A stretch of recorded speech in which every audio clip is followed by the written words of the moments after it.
new legislative session.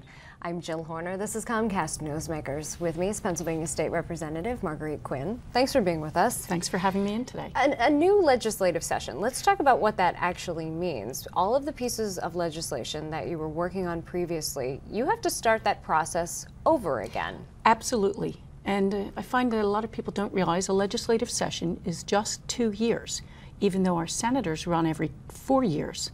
Half the Senate's up every 2 years. But what that means is that any piece of legislation that didn't get signed into law last year needs to be reintroduced if someone still wants to have that potentially become law. So be it in the House or in the Senate, it's all essentially wiped off the table and starts anew. And the reason I say that is because a lot of times I'll still get emails, support House Bill 101, just to pull a number, or Senate Bill 200. And people don't realize that from session to session, those numbers change. And that's where we are at this point. You're working to potentially reintroduce legislation under a different bill number. You may introduce new legislation that is new for the first time during the session as well.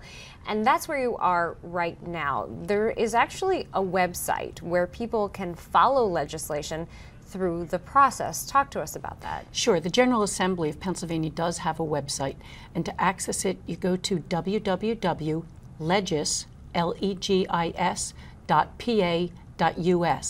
And once you become familiar with the website, you could see that you could put it in by topic or bill number, or even sponsors, the House or Senate member, and see what's going on. And that we have that website available on the screen, so people can actually follow a bill during this session as it moves through the legislative process. But when we talk about this session, the 2013-2014 budget, the governor had just put forward his budget address.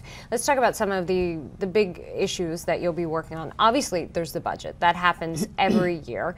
But some of the other issues that you'll be working to address include transportation. The governor put forward some ideas related to pension reform, and then there are privatization issues that you will potentially address as well. Yeah, we have a very aggressive schedule coming up. There's a lot that has to be done in Pennsylvania on the fiscal side, and one thing that we didn't mention was even the child protection laws that are going to come out as a result of this Sandusky investigation. We have an awful lot of work before us. But if you go back to what you said about the governor's budget address, that comes the first week of February of every session, and it basically gives the governor's priorities for this session. Okay, budget is basically a policy document, and he lays it out. He lays his priorities out in the context of this budget. So we did hear comments the other day about potential pension reform, transportation funding, things that have been needed in Pennsylvania for some time.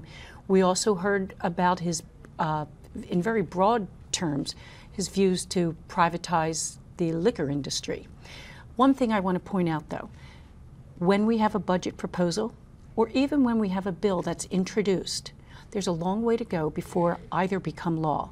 The proposal is just that. It's a proposal. In the next couple of weeks, we're going to see hearings on the Senate and the House side of every state agency.